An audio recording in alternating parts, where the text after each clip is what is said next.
শুরু করা যাক কোঠারি কমিশন। কোঠারি কমিশন 1964 থেকে 66 ভারতের আধুনিক শিক্ষা ব্যবস্থা। ভারতীয় শিক্ষা কমিশন। কোঠারি কমিশন কেন গঠন করা হয়? 1964 খ্রিস্টাব্দের 14 জুলাই ভারত সরকারের পক্ষ থেকে ডক্টর V.S. কোঠারির নেতৃত্বে 17 জন সদস্যের একটি শিক্ষা কমিশন নিয়োগ করা হয়। স্বাধীনতার পর প্রথম ও দ্বিতীয় শিক্ষা কমিশন যথাক্রমে উচ্চশিক্ষা এবং মাধ্যমিক শিক্ষার ক্ষেত্রে সীমাবদ্ধ ছিল, কিন্তু জাতীয় বিকাশ ও উন্নয়নের জন্য প্রয়োজন শিক্ষার সর্বস্তরে এবং সর্বক্ষেত্রে পর্যালোচনা করে প্রয়োজনীয় কর্মসূচি গ্রহণ করা, এর জন্যই কোঠারি কমিশন গঠিত হয়। কোঠারি কমিশন প্রস্তাবিত প্রতিবেদনটি কত পৃষ্ঠার ছিল? কোঠারি কমিশনের প্রস্তাবিত প্রতিবেদনটি 692 পৃষ্ঠার ছিল। কমন স্কুল কাকে বলে? যে বিদ্যালয় জাতি, ধর্ম, সম্প্রদায়, অর্থনৈতিক ও সামাজিক অবস্থার নির্বিশেষে সকলেই শিক্ষার সুযোগ পায় তাকে কমন স্কুল বলে। কোঠারি কমিশনের মধ্যে শিক্ষা কাঠামোটি কি? 10+2+3+2। কোঠারি কমিশনের অপর নাম কি? কোঠারি কমিশনের অপর নাম হলো ভারতীয় শিক্ষা কমিশন। কোঠারি কমিশনের সদস্য সংখ্যা কত ছিল? কোঠারি কমিশনের সদস্য সংখ্যা ছিল 17 জন। কখন রিপোর্ট পেশ করেছিল? কোঠারি কমিশন 1966 সালের জুন মাসে রিপোর্ট পেশ করেছিল। CABE এর পুরো নাম লেখো। CABE এর পুরো নাম হলো central advisory board of education. Kothari কমিশনের ভারতীয় সদস্যদের নামগুলি উল্লেখ করো। কোঠারি কমিশনের ভারতীয় সদস্যদের নাম হলো GP Naik, doctor KG Saiyidain, miss S Panandikar, doctor Triguna Sen, অধ্যাপক MV মাথুর এবং RA গোপালস্বামী। কোন শিক্ষাবিদ সর্বপ্রথম সাধারণ ধর্মশিক্ষা কথাটি ব্যবহার করেন? শিক্ষাবিদ JB কোনান্ট সর্বপ্রথম সাধারণ ধর্মী শিক্ষা কথাটি ব্যবহার করেন। The destiny of India is now being shaped in her classrooms, এই উক্তিটি কোন কমিশনের? The destiny of India is now being shaped in her classroom উক্তিটি কোঠারি কমিশনের। কোঠারি কমিশনের সম্পাদক কে ছিলেন? ডক্টর JP নায়েক কোঠারি কমিশনের সম্পাদক ছিলেন। কোঠারি কমিশনের প্রতিবেদনটি কী নামে সরকারের কাছে উপস্থাপন করা হয়? কোঠারি কমিশনের প্রতিবেদনটি এডুকেশন অ্যান্ড ন্যাশনাল ডেভেলপমেন্ট, শিক্ষা ও জাতীয় উন্নয়ন নামে পেশ করা হয়েছিল। ভারতের সাধারণ শিক্ষা সম্পর্কিত ধারণা ও প্রাক প্রাথমিক শিক্ষা। কাসাদাই বাম্বিনী কথাটির অর্থ কী? কাসাদাই বাম্বিনী কথাটির অর্থ হলো শিশুদের জন্য গৃহ বা শিশু নিকেতন। একটি প্রাক প্রাথমিক শিক্ষালয়ের নাম লেখো। মন্তেশ্বরী স্কুল হলো প্রাক প্রাথমিক শিক্ষালয়। কোঠারি কমিশন প্রাক প্রাথমিক শিক্ষককে কটি শ্রেণীতে বিভক্ত করেছেন? 2টি শ্রেণীতে। ICDS এর পুরো নাম কি? ICDS এর পুরো নাম হলো ইন্টিগ্রেটেড চাইল্ড ডেভেলপমেন্ট স্কিম। প্রাক প্রাথমিক শিক্ষা কি? প্রাথমিক বিদ্যালয়ে ভর্তি হওয়ার আগে পর্যন্ত প্রাতিষ্ঠানিক শিক্ষাকে প্রাক প্রাথমিক শিক্ষা বলা হয়। কিন্ডারগার্টেন বিদ্যালয়ের জনককে? কিন্ডারগার্টেন বিদ্যালয়ের জনক হলেন ফ্রয়েবেন। কোঠারি কমিশনের সুপারিশ অনুযায়ী প্রাক প্রাথমিক শিক্ষার একটি বৈশিষ্ট্য লেখো। কোঠারি কমিশনের সুপারিশ অনুযায়ী প্রাক প্রাথমিক শিক্ষার একটি বৈশিষ্ট্য হল প্রাক প্রাথমিক বিদ্যালয়ে পাঠরত শিশুদের মধ্যে সঠিক অভ্যাস গড়ে তোলা। ECCE এর পুরো নাম কি? ECCE এর পুরো নাম হলো early childhood care and education. প্রাথমিক শিক্ষা। কোঠারি কমিশন প্রাথমিক শিক্ষার জন্য কত বছর ধার্য করেন? 7 থেকে 8 বছর ধার্য করেন প্রাথমিক শিক্ষার জন্য।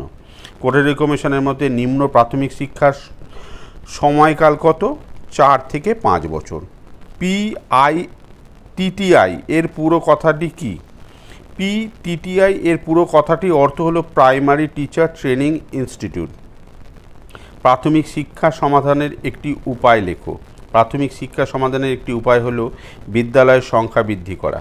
কোঠারি কমিশনের প্রথাগত শিক্ষার প্রথম শ্রেণীতে ভর্তির ন্যূনতম বয়স কত? 6 বছরের ঊর্ধ্বে হতে হবে, 6 বছর বা 6 বছর প্লাস। মাধ্যমিক ও উচ্চ মাধ্যমিক শিক্ষাক্ষেত্রে +2 স্তরে সুপারিশ করে কোন কমিশন? শিক্ষা স্তরে +2 স্তরে সুপারিশ করে ভারতীয় শিক্ষা কমিশন। কোঠারি কমিশন অনুযায়ী কটি ভাষা নিম্ন মাধ্যমিক স্তরে শেখাতে হবে? 3টি ভাষা, যেমন মাতৃভাষা বা আঞ্চলিক ভাষা, হিন্দি ও ইংরাজি সংযোগ রক্ষাকারী ভাষা। SUPW এই কথাটির পুরো অর্থ কী? SUPW এই কথাটির পুরো অর্থ হচ্ছে সোশ্যাল ইউজফুল প্রোডাক্টিভ ওয়ার্ক। স্কুলগুচ্ছ বা বিদ্যালয়গুচ্ছ বলতে কী বোঝো? একটি নির্দিষ্ট অঞ্চলের সমস্ত বিদ্যালয়গুলির মধ্যে সহযোগিতামূলক মনোভাব গড়ে তোলার জন্য এবং শিক্ষার মানের উন্নতি ঘটানোর উদ্দেশ্যে কোঠারি নির্দেশে কয়েকটি বিদ্যালয় নিয়ে গড়ে তোলা হয়েছে বিদ্যালয়গুচ্ছ বা স্কুল কমপ্লেক্স। কোঠারি কমিশনের প্রস্তাবিত উচ্চ মাধ্যমিক স্তরের পাঠ্যক্রমে নিম্নের প্রদত্ত বিষয়গুলির মধ্যে কী কী অন্তর্ভুক্ত ছিল? কর্ম ও অভিজ্ঞতা। কোঠারি কমিশনের মতে আনগ্রেডেড টিচিং ইউনিট কি? কোঠারি কমিশনের মধ্যে আনগ্রেডেড টিচিং ইউনিট বলতে বোঝায় প্রথম শ্রেণীতে অপচয় রোধ করার জন্য প্রথম ও দ্বিতীয় শ্রেণীকে একটি ইউনিট হিসেবে গণ্য করার ব্যবস্থা বা পদ্ধতি। উচ্চশিক্ষা। উচ্চশিক্ষার লক্ষ্যগুলি উল্লেখ করো। উচ্চশিক্ষার লক্ষ্যগুলি হল নেতৃত্ব গ্রহণের শিক্ষা, জাতীয় চেতনায় উদ্বুদ্ধ করা, উচ্চশিক্ষা ও গবেষণায় মানোন্নয়ন। উচ্চশিক্ষার ক্ষেত্রে মেজর ইউনিভার্সিটি স্থাপন করার সুপারিশ কোন কমিশনে করা হয়েছিল? কোঠারি কমিশনে। কী কারণে Kothari commission national staff college স্থাপন করার সুপারিশ করেছেন? শিক্ষা প্রশাসকদের বৃত্তিকালীন প্রশিক্ষণের জন্য। উচ্চশিক্ষার মাধ্যম হিসেবে কমিশনের সুপারিশ কী? উচ্চশিক্ষার মাধ্যম হিসেবে ক্রমশ আঞ্চলিক ভাষা ব্যবহার করা হবে। বৃত্তিমুখী ও কারিগরি শিক্ষা।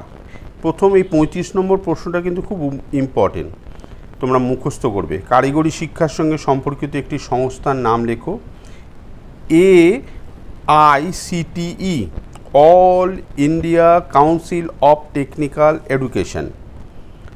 ITI এর সম্পূর্ণ নাম লেখো। ITI এর সম্পূর্ণ নাম ইন্ডাস্ট্রিয়াল ট্রেনিং ইনস্টিটিউট। বৃত্তিমূলক শিক্ষা কি? যে শিক্ষার দ্বারা শিক্ষার্থীকে হাতে কলমে বাস্তব কাজের মাধ্যমে কোনো বিশেষ বৃত্তি সম্পর্কে জ্ঞান ও দক্ষতা অর্জনে সহায়তা করা হয় তাকেই বলা হয় বৃত্তিমূলক শিক্ষা। পশ্চিমবঙ্গের কোথায় IITর প্রতিষ্ঠান আছে? পশ্চিমবঙ্গের খড়গপুরে IIT নামক প্রতিষ্ঠান আছে। CABE এর পুরো নাম লেখো। CABE এর পুরো কথাটির অর্থ হলো central advisory board of education. কারিগরি শিক্ষা কি? যে বিশেষ শিক্ষার দ্বারা প্রণালীগত দক্ষতার বিকাশ ঘটানো হয় তাকে কারিগরি শিক্ষা বলে। আমি তোমাদের একটা বড় প্রশ্ন লেখাচ্ছি, দেখো। কোঠারি কমিশনের সুপারিশগুলি আলোচনা করো। উত্তর। প্রসঙ্গত উল্লেখ করা যেতে পারে যে আইন ও চিকিৎসাবিদ্যা সম্পর্কিত শিক্ষা ব্যবস্থা কমিশনের আওতাভুক্ত হবে না বলে স্থির হয়। এই সুপারিশে বলা হয় কলকারখানাগুলিতে ব্যবহারিক শিক্ষা সুযোগ বাড়ানো প্রয়োজন। দ্বিতীয়ত, বিভিন্ন ইঞ্জিনিয়ারিং কোর্স ব্যবহারিক শিক্ষা দানের জন্য কারখানাগুলিকে সহযোগিতা করতে হবে। তৃতীয়ত, মহিলাদের বিভিন্ন শিক্ষায় উৎসাহ দানের জন্য ডিপ্লোমা ও সার্টিফিকেট কোর্স পড়ার সুযোগ দেওয়া হবে। চতুর্থত, পলিটেকনিকে গণিত ও বিজ্ঞান শিক্ষা বিষয়ে জোর দেওয়া প্রয়োজন। পঞ্চমত, শিল্পাঞ্চলে পলিটেকনিক শিক্ষার প্রসার ঘটাতে হবে। ষষ্ঠত, শিক্ষাকে উৎপাদনমুখী করতে হবে যাতে শিক্ষক ও শিক্ষার্থীরা ব্যবহার বা বিক্রির জন্য সাধারণত যন্ত্রপাতি তৈরি করবেন। সপ্তমত, গ্রামাঞ্চলে পলিটেকনিকগুলি গ্রাম সহায়ক কৃষিবিদ্যা ও কৃষি সহায়ক শিক্ষার ব্যবস্থা করতে হবে। অষ্টমত, বিদ্যালয় শিক্ষায় সাফল্য, কৃতিত্ব এবং দক্ষতার নিরিখে পরবর্তী উচ্চশিক্ষা গ্রহণের সুযোগ পাবে। নবমত, যারা স্কুল ছেড়ে কাজ করতে বাধ্য হয় তাদের আংশিক বৃত্তি ও কারিগরি শিক্ষার ব্যবস্থা করতে হবে। দশমত, ইঞ্জিনিয়ারিং শিক্ষা প্রতিষ্ঠানগুলি শিক্ষার মানোন্নয়ন প্রয়োজন। ইঞ্জিনিয়ারিংয়ে কয়েকটি নির্দিষ্ট শাখা যেমন ইলেকট্রনিক্স ও ইনস্ট্রুমেন্টেশন এ মেধাবী ছাত্রদের সুযোগ দেওয়া প্রয়োজন। আজকের এই ছিল আমার আলোচনা। আশা করি তোমাদের ভালো লাগবে। ভালো লাগলে অবশ্যই লাইক করো, শেয়ার করো এবং তোমাদের মতামত জানিও, এবং সাবস্ক্রাইব করে পাশের বেল আইকনটি ক্লিক করে দিতেও তোমরা কিন্তু ভুলবে না, যাতে আমার পরবর্তী নোটিফিকেশানগুলো অবশ্যই পরপর পেতে পারো।